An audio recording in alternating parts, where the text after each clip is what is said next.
Any luck, it will start recording. There we go. Okay, so hello and welcome to the spring series of the UEA Postgraduate History Research Seminar, and as I say, to the fourth and final seminar of the semester. We're a hybrid seminar series, so we'd like to say welcome to our online audience. We've got quite a few people online tonight, which is great, and also to our audience in the room. It's lovely to see you all, and to our speakers, Ollie Morey and Nunn, who are both from UEA and both joining us in the room tonight. We're going to start first with Ollie. Ollie Morey completed his undergraduate degree at UEA, followed by a master's in medieval history. He is currently in the second year of his PhD, supervised by Professor Nicholas Vincent. Ollie is researching Edmund, Earl of Lancaster, with a particular focus on his affinity. His paper today looks at the bond of service between Edmund, Earl of Lancaster, and Laurence de St Maur in the late 13th century.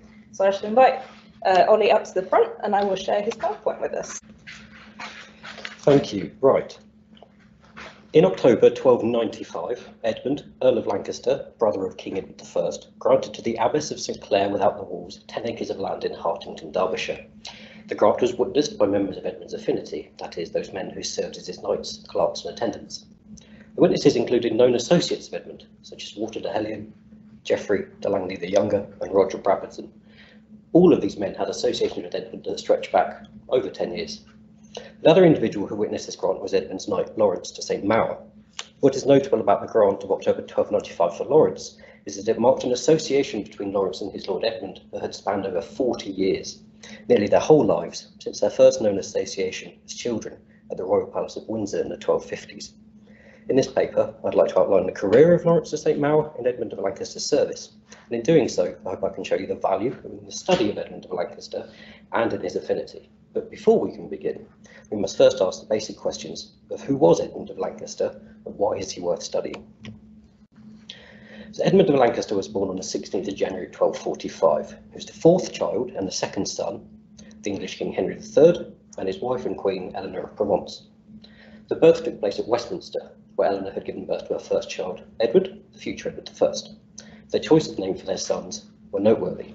The choice of Edmund, which followed in Henry's break from Angevin naming traditions, also solidified his connection to the English saints that the king revered so highly. Henry not only worshipped the East Anglian martyr king, but he had also reportedly struck a deal with the abbot of Bury St Edmunds to name his child Edmund should it have been a boy. In addition, the antiphon of St Edmund was sung by Henry and his followers at Westminster whilst Eleanor was in labour.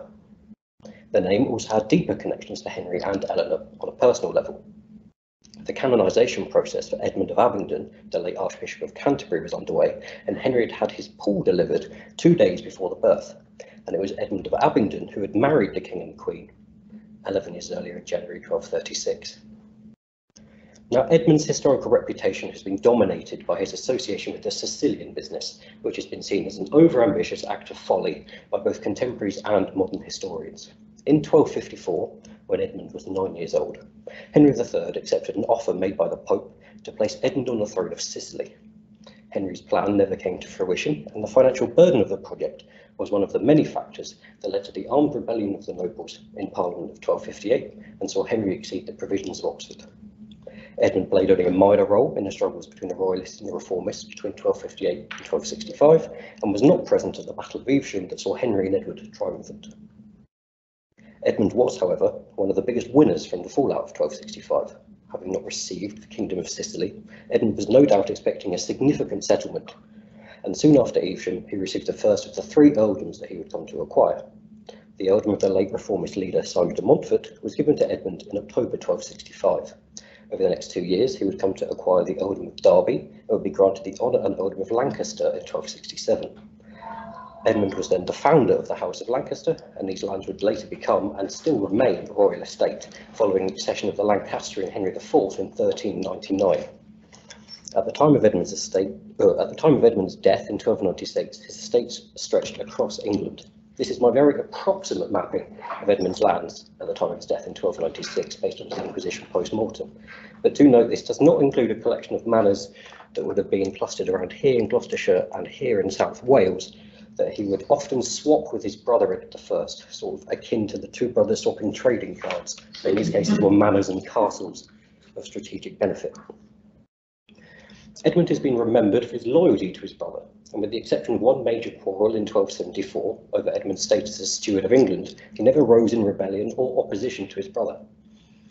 Upon hearing of Edmund's death in 1296, Edward described him as, quote, "our dearest brother, who was always devoted and faithful to us and to the affairs of our kingdom, and in whom many gifts of grace and virtue shone out, whose loss has desolated us and our whole realm." Perhaps it was this steadfast loyalty that has led Edmund to have only had a very faint footprint in the historiographical record in comparison to his contemporaries.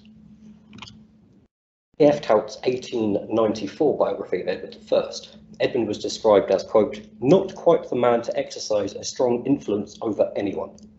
I hope during this paper, if nothing else, I can convince you that this statement was false and incorrect. Later, Walter Rhodes released a two-part article in English Historical Review that detailed Edmund's life and career. At the start of his work, Rhodes said that, quote, "perhaps it has been the fate of Edmund to receive less than his due of historical notice." I would argue that Rhodes' statement rings true even today. Edmund has typically been a side character, appearing in the indexes of studies in the 13th century, but never receiving the focused study that his father, brother, mother, uncle, and even his cousin have now received. Edmund's cousin, Edmund of Cornwall, is the subject of a major biography being released this year by Michael Ray. Edmund has not received a scholarly article dedicated to him as its subject since Rhodes' work in 1895. Recently, more work has been focused on Edmund, however, and the work of Andrew Spencer has begun to reveal more about the first Earl of Lancaster. Spencer's 2011 monograph on the Earls and Edward I looked at Edmund as a case study alongside the Earls of Cornwall and Lincoln. In his work, Spencer looked at the Earls' lands, their comital followings, their exercise of power within their lands, and their relationships with the king. Spencer also collated a calendar of Lancaster acta between 1267 and 1295, which is now a very valuable resource for me for further study of the Earl and his affinity. Laurence de St. Maur was identified by Spencer as one of the Knights of Edmund in 1270. It is now to Laurence that we must return. The bond between Edmund and Laurence started in the Royal Palace of Windsor in the summer of 1254. Now, in the 13th century, it was common for royal children to be raised with other noble children of the realm at the royal court. In June of 1254, Edmund was at Windsor with his two elder sisters, Margaret and Beatrice, and a collection of other children known as the King's Boys. On 7th of June 1254, the Royal Wardrobe was instructed to purchase clothing for the royal children and their playmates, including the future Earl of Lincoln, Henry de Lacy. As you can see here, Edmund, son of the King, with Henry de Lacy, and we'll see here Laurence de St. Maur. So amongst Edmund's companions included a certain Laurence de St. Maur. But for what reason was Laurence chosen to be a companion of the now 9-year-old Edmund? To answer this question, we must look at the career of Laurence's father, Nicholas. Now, Nicholas de St. Maur was a household knight of the King Henry III. He first appears in the King's service in the Gascon expedition of 1242. Throughout his career, he received numerous gifts from the King, including lands, fairs, and free warrant, and must have been a competent and loyal follower of Henry. It is the Gascon expedition of 1253-4 that explains Laurence's presence at the royal palace in 1254. Nicholas was listed as a knight of Henry's travelling to Gascony in 1253. One of the potential perks of royal service was the provision of a child in the royal household.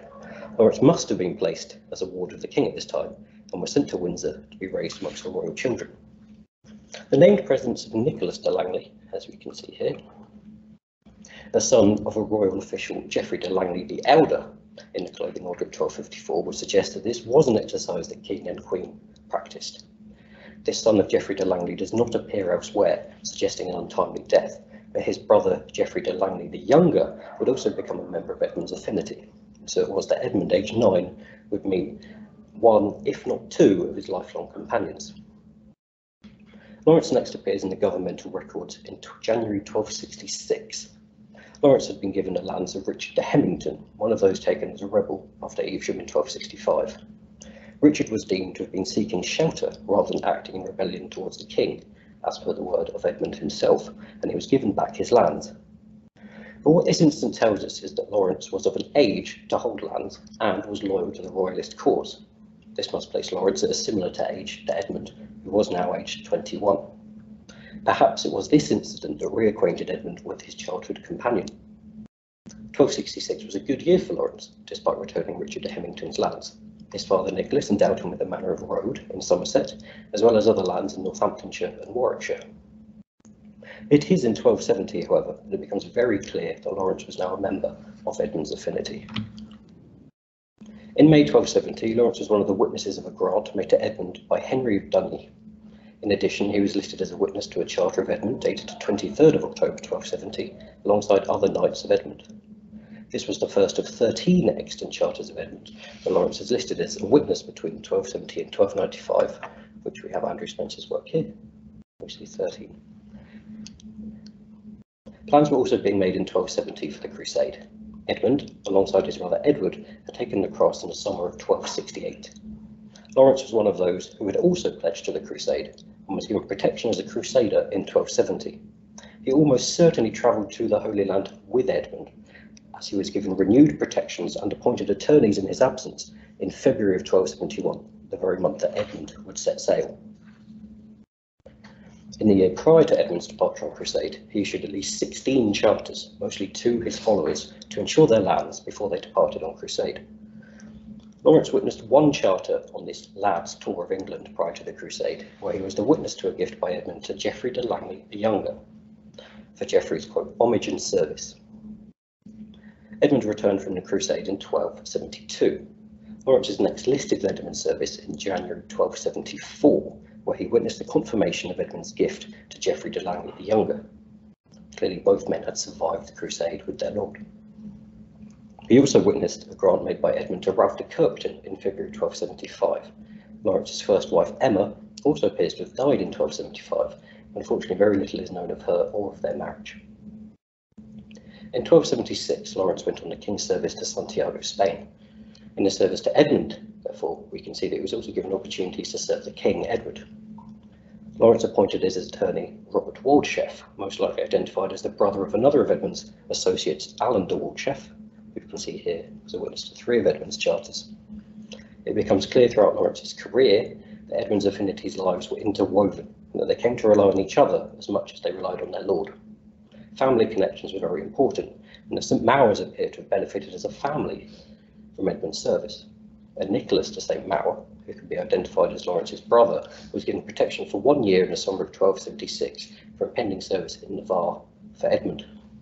Laurence would also be accompanying the Earl to Navarre in 1276 and was given protection on the same date, as was Richard Talbot, the heir of Edmund's late associate Gilbert Talbot.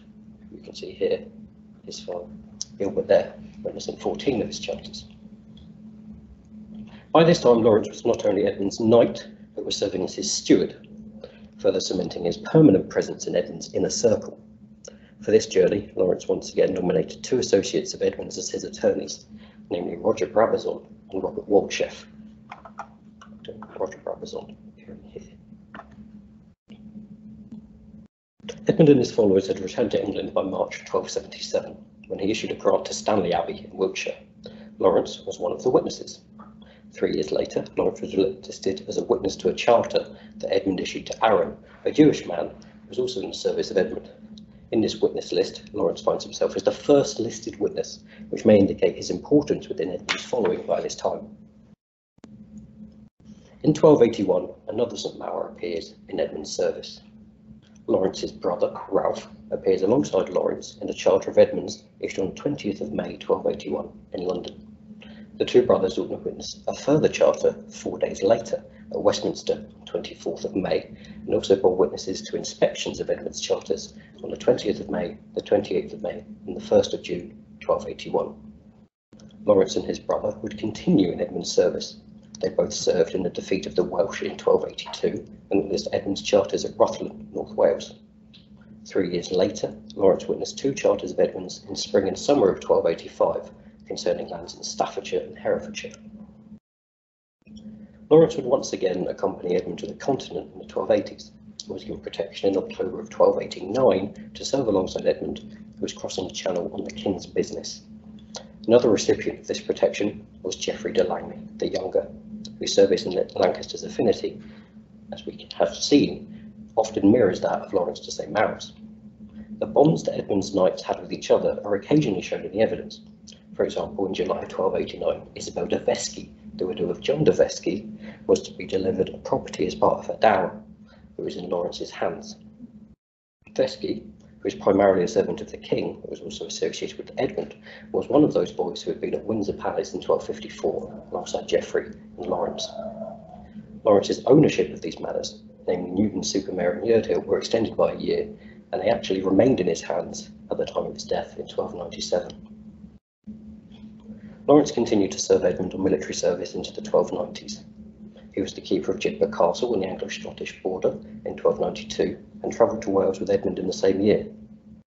In addition, despite his exemption from general summons, he accompanied Edmund on his diplomatic mission to Gascony in 1294, presumably as a member of Edmund's household rather than as a fighting soldier.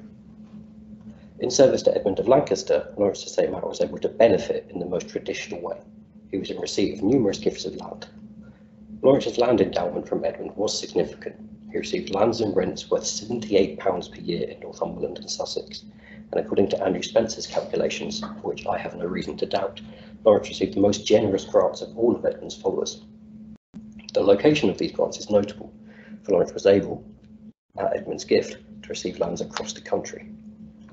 At the time of Laurence's death in early 1297, his Inquisition post-mortem revealed he had land holdings in Wiltshire, Bedfordshire, Somerset, Sussex, Nottingham and Northumberland. Spencer noted that the Earl's patronage of the St. Maurs allowed them to grow from traditional county knights in royal service to parliamentary peers in a single generation. This was, in Spencer's words, quote, a scale of transformatory largesse usually only in the king's gift. What is important here is that Edmund was able to lavish his followers with gifts that would normally only be granted to those in the king's service. In October 1283, Laurence and his heirs were granted a weekly market at Laurence's Manor of Road in Somerset, as well as a yearly fair. It is in rewards such as these that we see the power and influence that Edmund held in England and was able to bestow on his followers due to his royal credentials and his positive relationship with his brother, Edward. The benefits of royal service expanded beyond rewards in lands and plunder. Licenses to hunt were useful to all of the expense of medieval kings to reward their followers. Edmund would often ask his brother, Edward, to issue licenses to his affinity as reward for service. In March 1283, Laurence was given license to hunt hare and fox in Selwood Forest. Laurence was also able to be acquitted and excused for payments that had been assigned to him. See in this letter here. In 1287, Edmund wrote to the treasurer John de Kirkby to request that Laurence did not have to pay scutage, for he had served with Edmund in Wales. We're in Old French here, we see. On 7th of June 1289, Laurence was acquitted from paying 13 shillings 4p in scutage that he had been asked to pay as a result of his wife's inheritance. His wife, Sybil, was a wealthy heiress of the Northumbrian lord Hugh de Morrick. This marriage may well have been granted to Laurence as further reward for his service. Acquittals of payments totalling 40 shillings owed to the crown were pardoned by Edward I in April 1292, and an amercement of 100 shillings was excused in April 1295. So it's clear to see that Laurence de St. Maur and his family benefited from his loyal service to Edmund, Earl of Lancaster. Edmund died in Bayonne, France, on 6th of June 1296 after a short illness while serving as the King's Lieutenant in Gascony. He was 51 years old. He was buried at Westminster Abbey, where he remains to this day. Laurence de St. Maur continued to receive some benefits, even after the death of his patron. In September 1296, the King's Escheator was ordered to deliver to Laurence £33, 6 shillings and 8p yearly of a rent in the manor of Embleton, Northumberland. But Edmund had given this manor to Laurence, quote, long before Edmund's death. Laurence himself would die soon after, in early 1297, leaving his wife Sybil and his heir Nicholas. Nicholas would join the affinity of Edmund's son, Thomas of Lancaster, further demonstrating the strength of the bond between the Earls of Lancaster and the St. Maur family. So it's clear that from what I've discussed today, there is a clear benefit beyond normal sort of patronage that you get between the Earls in the 13th century and the service of Edmund of Lancaster. And as a closing comment, it should be noted that the bond of service between Edmund and Laurence was not only important to Laurence. Prior to his death, Edmund listed Laurence as one of his executors. Edmund not only relied upon the administrative and military capabilities of Laurence, the Earl trusted his lifelong companion with the deeds required to give his soul eternal rest. There must have been, after 42 years, a bond that went beyond the traditional feudal ties of service, and it is perhaps this unwritten and unrecorded bond that most demonstrably shows the tout statement that Edmund did not hold a strong influence over anyone to be false. Thanks.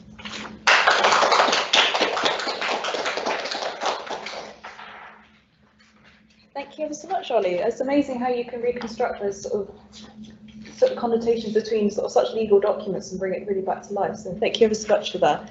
I will stop sharing Ollie's PowerPoint with us.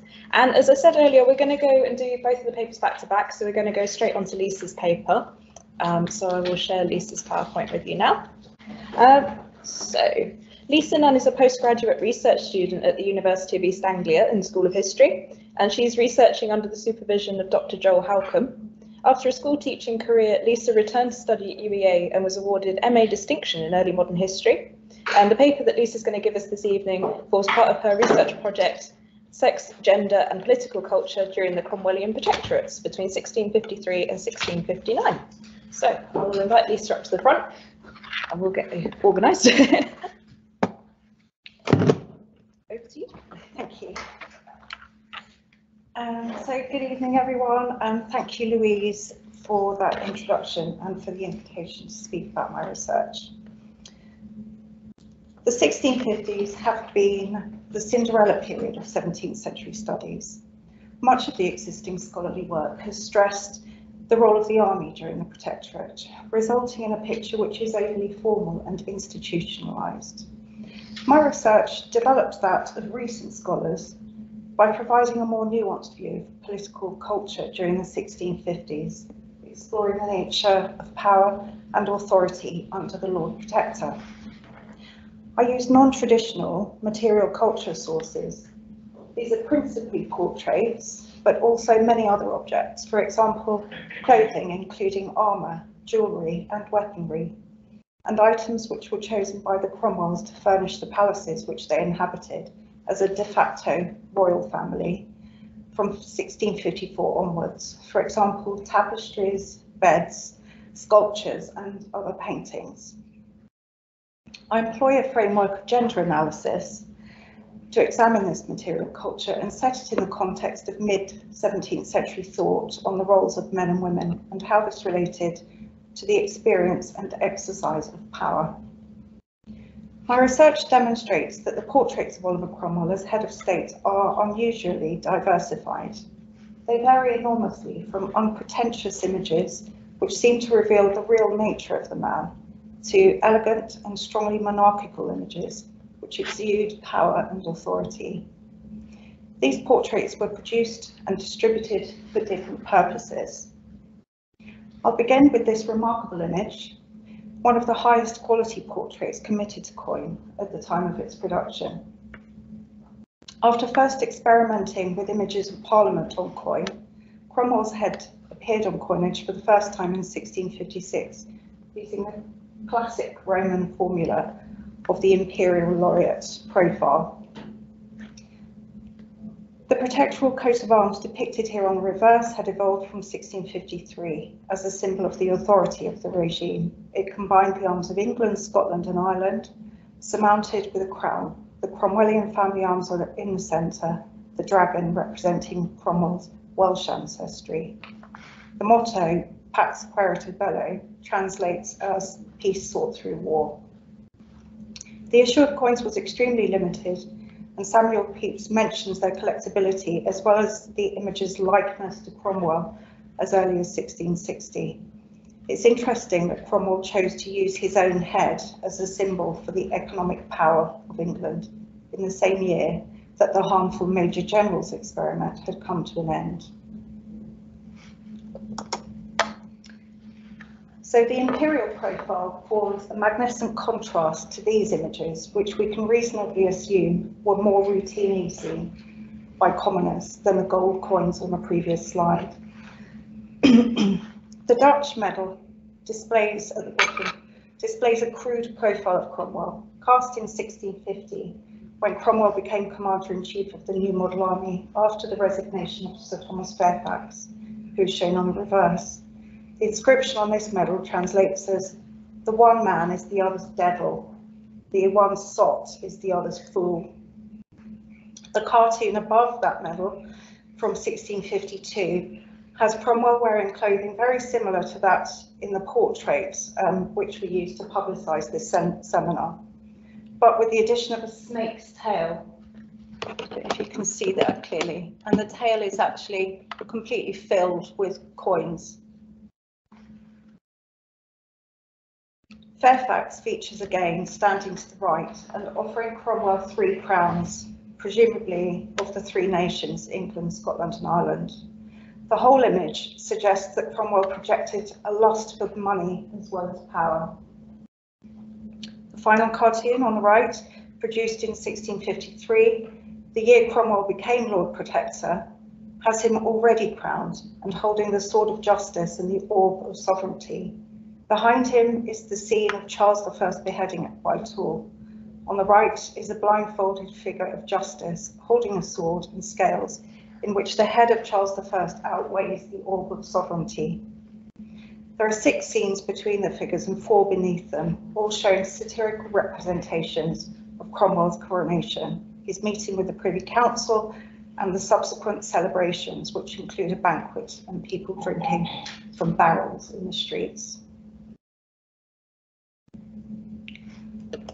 So by the time Cromwell assumed the role of Lord Protector in 1653, his public image was highly contested and his character was subject to satirical mocking, often referencing his perceived desire to take on the position of king, or perhaps even more audaciously, that of Caesar. Ridiculing Cromwell's public image was at this time also common in bawdy songs and cheap print. This overwhelmingly negative representation led me to question whether Cromwell, apparently a figure of derision and disrespect, had attempted to turn around his image as he tried to exert authority over a fractious nation in the years following revolution. A clue came from a man, James Fraser, who was a Scottish visitor to London en route to mainland Europe for a cultural tour. Fraser kept a journal during his 3 years of travels, which he later published. This provided an uncommon insight into the daily life and the spectacles of protectoral London, a city Fraser described as bustling with commercial activity, with multiple languages spoken at the Royal Exchange, and scenes of frivolity as sports and performances took place at the Inns of Court. Helpfully for me, Fraser also noted the ubiquity by 1657 of pictorial representations of the Lord Protector. He acquired a small engraving of Cromwell that he pasted into the margin of his journal alongside his notes, and that's the image that you can see here. Fraser explained, and I quote his reason for doing this: "To satisfy the reader, I have set a compendious one of them here in the margin, and truly it is lively enough. In so small a circle, it suffices to content the curious in after ages. And what were his pictures but to paint out his power?"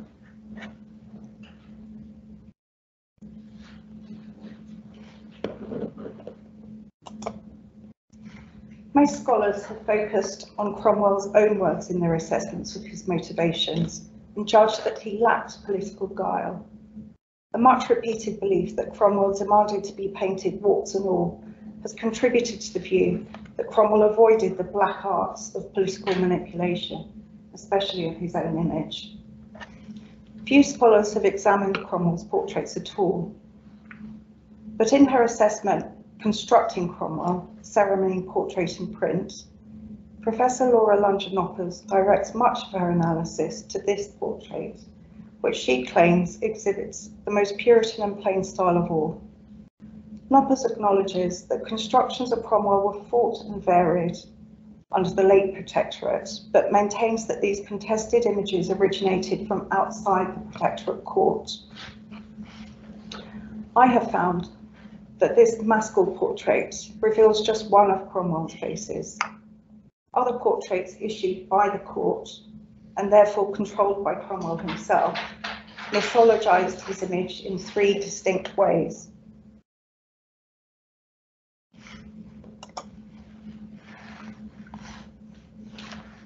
So there is very little evidence of Cromwell actually sitting for portraits, and most likely only 1 or 2 artists actually had the opportunity to paint him from life. But then further copies were made from those originals. It's surely evident that this masterpiece was painted at Abingdon. Samuel Cooper was probably the best known painter of his day in England, and his fame was international. His portrait is quite extraordinary in that it seems to reveal something of Cromwell's inner psychology. The disappointment and tiredness we can easily imagine he must have felt with Parliament at this time, and the strains of government by the time it was painted. Although the firm set of his mouth could suggest the inner resolve and determination that allowed Cromwell to reach the heights of power. Cooper's powerful image of Cromwell is unpretentious and hints at the depths of his psyche. We know from his letters that Cromwell had an intense inner life of prayer, searching for God's providential signs. The failure to discern God's will led to periods of self-doubt. This uncertainty seems to be reflected in the portrait, and it is unusual for contemporary 17th century notions of propriety for doing so. Apart from the obvious skill of the artist, such hints of personality are unusual because they were generally only evident in portraits of far less elevated people. For example, some of Rembrandt's craftsmen, you can see the skill of the artists showing the real likeness of people. Cooper's forthright, honest style was a deliberate break with the flattering Baroque portraits, royal portraits, which had preceded it. Most notably, Anthony van Dyck's sumptuous, romanticised and symbol-laden royal images of the 1630s.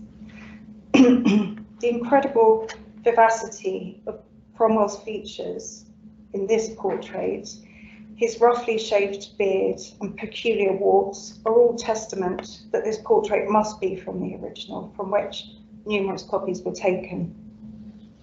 These modest miniature portraits, just a few centimetres in size, were not used as crude propaganda to proclaim Cromwell's status. They were created for distribution as gifts amongst the Lord Protector's political contemporaries, his friends in Parliament and in the army, as well as amongst his family. Their purpose was far more sophisticated than acclamation. This image of a humble man, the honest constable of Cromwell's own words, was produced to cement the bonds created through years of revolutionary turmoil, bonds which were experiencing a different kind of strain as Cromwell moved from comrade to ruler. Sir Peter Lely was a Dutch artist who later became well known as the principal portrait artist for the many women who adorned the court of Charles II. This portrait of Cromwell has a strong resemblance to the previous one by Samuel Cooper in terms of its composition and physiognomy. Although there has been debate about which one is derivative of the other, it's quite possible that both are simply good likenesses of their subjects. What is clear is that this portrait is somewhat idealised or airbrushed, as we might say now. Serious, sober and confident, but with none of the anxiety visible in Cooper's miniature. Cromwell seems to embody patriarchal authority. His hair is thickened and darkened. Painted soon after Cromwell was proclaimed Lord Protector in 1653, it seems to have become the official portrait. Letters from European sources attest that the portrait was used as a diplomatic tool and became part of the Protector's iconography of power. There is evidence that as early as 1654, copies of this image of Cromwell as statesman were distributed around Europe, including to Copenhagen and Florence, and to the Dutch and Portuguese ambassadors.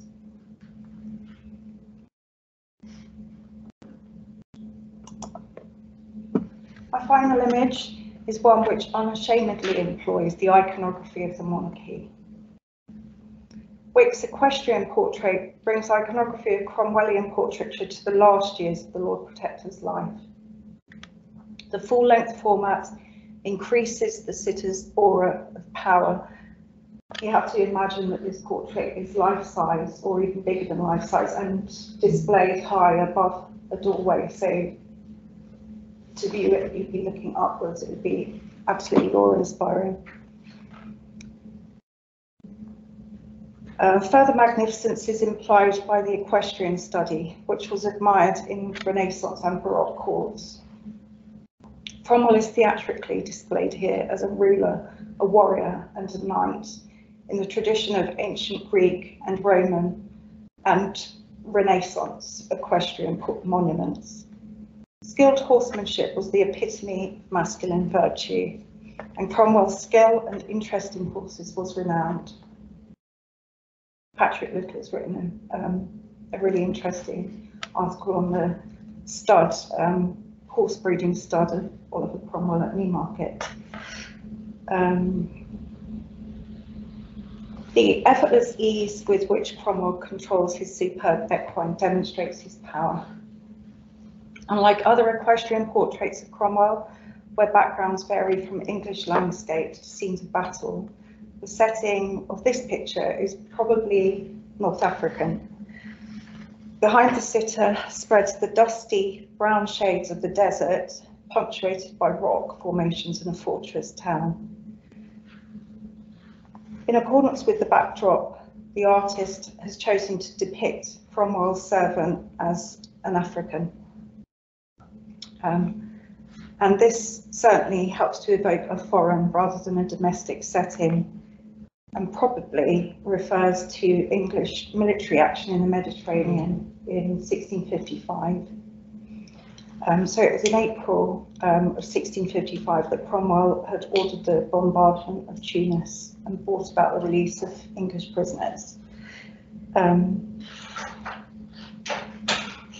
It's also possible, alternatively, that it could be a reference to England's territories in the Caribbean, which around the same time, but I think that's less likely because of the failures that had happened in the West Indies campaigns.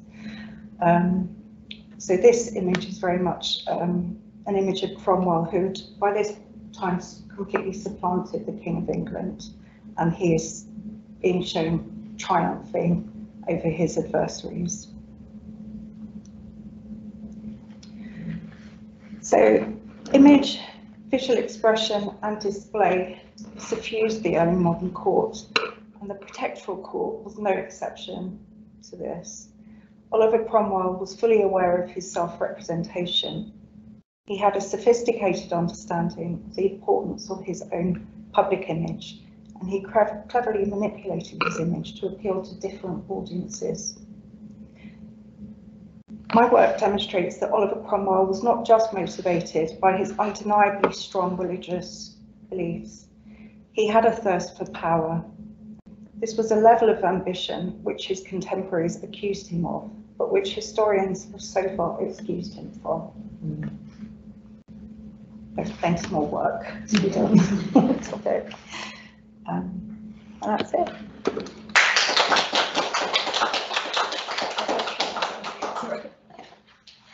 Thank you so much, Lisa. Yeah, that was brilliant. That really goes beyond that kind of warts and all image that I think we all recognise but don't really know any more about. So that was fantastic. Yeah. Thank you for that. So online group, if you want to type in the chat box and I can read your questions out. People in the room, if you have any questions for our speakers, we'd be delighted to take them. Okay. Question for Ollie. So you said about Laurence and Edmund on Crusade, which I found very interesting. Do you have any more about what they actually got up to while they were there, or is this something that wasn't actually recorded much? Is it sort of a bit of a mystery that you actually got once they were there, as it were? Yeah, Edmund's activity on Crusade is strange. He leaves later than his brother. He appears to show up and the chronicles don't focus on him at all, because it is even today is known as the Lord Edward's Crusade. Edward is there, he takes his wife, 2 of his children are born there, he's there for quite a few years. Edmund comes home early and is then in England for 2 years whilst they wait for Edward to return home via France. So what exactly Edmund did, I'm not sure. Generally, it's not a particularly successful crusade, and I don't really think that they achieve any of their main objectives there. But the actual narrative of it, I'm somewhat scant on detail, mostly because I looked at Edmund's part and he doesn't have a major part to play, which is one of the many reasons that he is such a faint figure despite his sort of lineage. Yeah. Right, thanks for both papers. Question for Ollie again. Just wanted to ask, you're kind of focusing in the paper about how kind of special this relationship seems to be, you know, from boyhood to, you know, death to part, basically. Was this a particularly special case? I mean, are there other relationships between similar people which you were aware of in the period, or is, like as you said, it seems to be that the only way that this relationship is able to operate so well is because of Edmund's relationship with his brother, with the king. So it's kind of everything seems to be good, which seems to be quite rare. I don't know. You almost wait for the spanner in the works to come along, but it doesn't seem to happen. But yeah, I mean, is this kind of an extremely rare case, or are there other ones where it's boyhood to kind of, you know, death? I suppose in terms of the royal children, you would only know if they happened to be mentioned in Chancery roll documents that we have, or in household rolls, of which very few exist. I know that John de Vesci was one of those listed in there, and he feuds with Edward quite a few times, but remains one of his Lord lieutenants, and especially in Scotland in the 1280s, 90s. So it's not that unusual. I think what is probably occurring is that Henry and Eleanor are very deliberately placing men or children within the household that they know that their children have an opportunity to befriend and to grow up with. And so should it happen that an issue arises, or that because they would need to start their household, they happen to already have acquaintances. I'm not sure in terms of the other earls whether or not, so Henry de Lacy, for example, of Lincoln, was also at the household. I haven't checked to see whether or not any of his sort of followers were also sort of present, or when he would have met them, because he was also there. But I can check Spencer's work on that. Yeah. So essentially like good family planning. Yeah, I think it is exactly that, and I think it's a deliberate. Helena was quite well known for her use of warships in intelligent ways for both her benefit and for the benefit of her children. And I think it's probably very highly likely that they were aware that Nicholas was a good household servant to Henry, a good household knight, and therefore his son would be someone that they may want their children to associate with. Thanks. I ask Ollie how this fits into your wider project. What an excellent question. I'm at a point at the minute where we're sort of deciding whether or not I'm writing a full proper biography, or whether we're doing a series of prosopographical things on each of his members of his affinity. So smaller biographies like I've done today, of which you can't write full biographies because we don't know exactly when he was born, their death. You know, the date of his death is still a bit sort of, it's, you know, it's early 1297, we're not exactly sure when. So I think if it ends up being a study of the affinity, then it will be a collection of these biographies, and then it will be, you know, some stuff on Edmund, why he's not been studied, and what then we can learn in terms of, I think it's in terms of what you can learn in terms of the power of the earls at the time, but also of the power of royal figures who aren't the king, but who very clearly operate their personal courts like the king does, and is able to lavish reward on their followers in the same way that the king does. That often you may not expect an earl to have that much power, but because he is a royal, he's sort of unique in that. At the same time, he is a royal brother who doesn't end up finding a throne somewhere, whereas his uncle ends up being elected King of the Romans, although it's mostly titular. Charles of Anjou, for example, in France, is a royal brother who ends up becoming King of Sicily. So there are his contemporaries who are also royal brothers finding these thrones and ending up upon them, and he very much doesn't do that. He still seems to rule his land sort of like a little kingdom, and there's often cases where he's petitioning his brother very regularly to do things, and to like perambulations of his forests and oil and termina in his forest to make sure his forest isn't behaving, whereas normally that's the sort of thing you'd expect a king to do. So I think that's where it's probably going. And the lands that you showed Yes. he held were extensive and Yes. presumably quite productive or Yeah. wealthy. I think Spencer's rough estimate was £3,500 per annum, which would place him behind his cousin Edmund of Cornwall and behind the king, which is the third richest man of the realm, which is most important. Bad position to be in, really. Also, because I'm interested in images, I was thinking, did you describe him as being like on tour? Or was that my imagination? It was that prior to the Crusade of 1270, he goes all around his lands looking at different, issuing charters to his friends, and I see it as some sort of a way of making sure that in case any of them died, and a few of them he did, Gilbert Talbot was one of those who died, that their lands are safe. And so I describe it as a lad's tour, that they all went round together. Sure everyone knew exactly. who they were. You can imagine the carnage that would have followed them, given that he was 25 years old, as were many of his men also been at a similar age. Right. Do you have images of them? No. So I think the image I had that I showed, the early one, which is very rosy cheeks and a droopy eyelid, is from a 14th century genealogy and the tomb effigy, and then the cover that is on Andrew Spencer's book is most likely one of his two sons of him. Okay. So there are certainly no official images of him, but from what we have, there are some descriptions of him as attractive, but that you would expect a royal to be described as such anyway. They weren't particularly fond of describing him any other way. There's an account that he claims that he wooed his second wife, Laurence of Navarre, based on his attractiveness and his knightly ability, whereas also at the same time it was very much an arranged fix, as they all were. Yeah. So. I think we've got a question from you, okay. if that's all right, but I think it is for you, Lisa. Not a question. Okay. There's this thing in the early modern period where, well, probably started with Elizabeth I, but sort of extending her power outwards by having people in her entourage dressing the same way. Yeah. And I was just wondering if you had any evidence of that happening in the medieval period as well. And when you said about Montour, I imagine that was the same colours on their horses.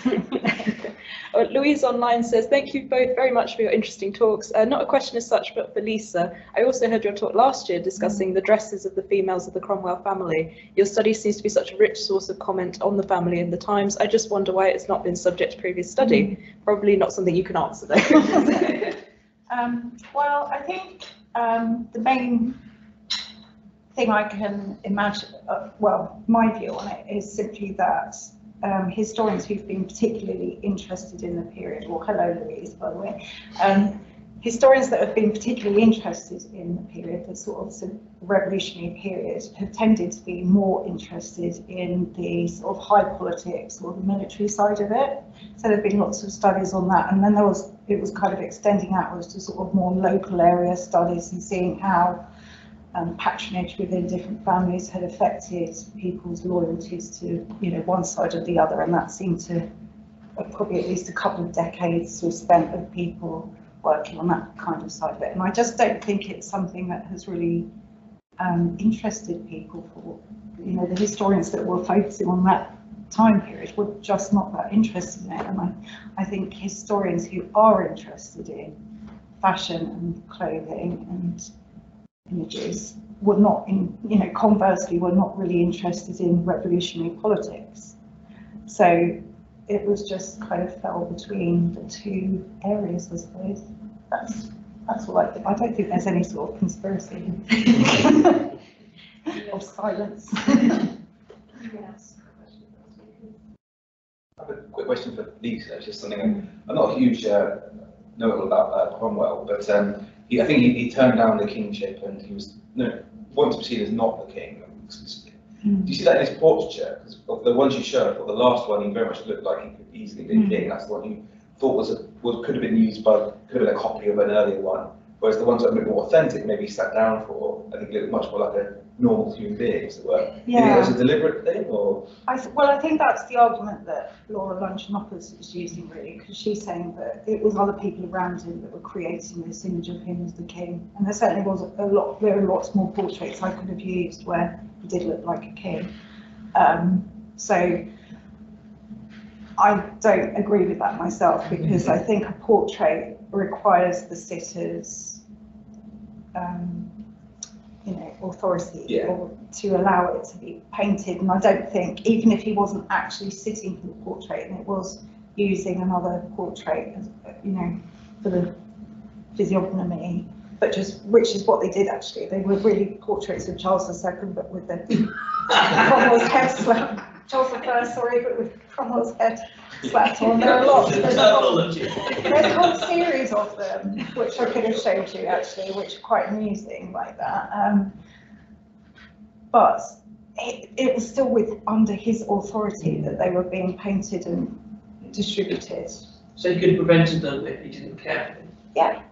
I mean, he couldn't prevent, they tried to censor the press. They couldn't prevent all of the horrible ones of him with a big nose and claiming that he was, adulterous and all the rest of it. They couldn't stop all of those kind of images. But like someone who only wants a job again. Exactly. Court artists were only able to, produce paintings that he approved of. Yeah. So I think he was duplicitous. Yeah. Sorry, just on that point again, I mean, it seems a little to me as someone who's trying to kind of, I suppose, exert power and get a grip of the situation, to kind of not put like an official set of that's the portrait, I want this to show this is the kind of thing I want this one to show, just kind of like letting it happen, and then I don't know, it seems a bit strange. I thought he would be much more kind of, okay, if I'm going to do this, that's that. The only evidence that I've found for who actually commissioned the portraits was a receipt that his wife had paid the artist for the portrait. So, my take on that is his wife, of many years standing, they've got this very close relationship. She was doing it completely with his, authority and agreement. I don't think it's possible to argue that his wife and his, Secretary of State were conniving behind his back to produce this image of him that was monarchical. I think he completely knew what was going on. So yeah, that's why I don't think it is believable. I think that the portraits were for different purposes. So Republicans got the honest man picture, and royalists, previous royalists, or they're the ones who got the image of him looking like a king. Well, they didn't get given those pictures, but they were the pictures that were displayed. Well, I'm interested, Ollie, in the map you showed of the distribution of his lands. They're so widely distributed, which is obviously part and parcel of how lands are given. And I mean, where did he spend most of his time? Because we know they're so far stretched, and to be honest, it's more of a sort of an association than an actual visiting. But do we know where he was most of the time? I think he's fairly itinerant. He is so often on his brother's business that he is here, there and everywhere. So I think he goes on every single Welsh campaign. He is frequently in France because his wife is Countess of Champagne, so he is de facto Count of Champagne. There's one letter where he is in Champagne in the late 1280s, and he writes to Edward to apologise that he won't make it home for Christmas, amongst other business.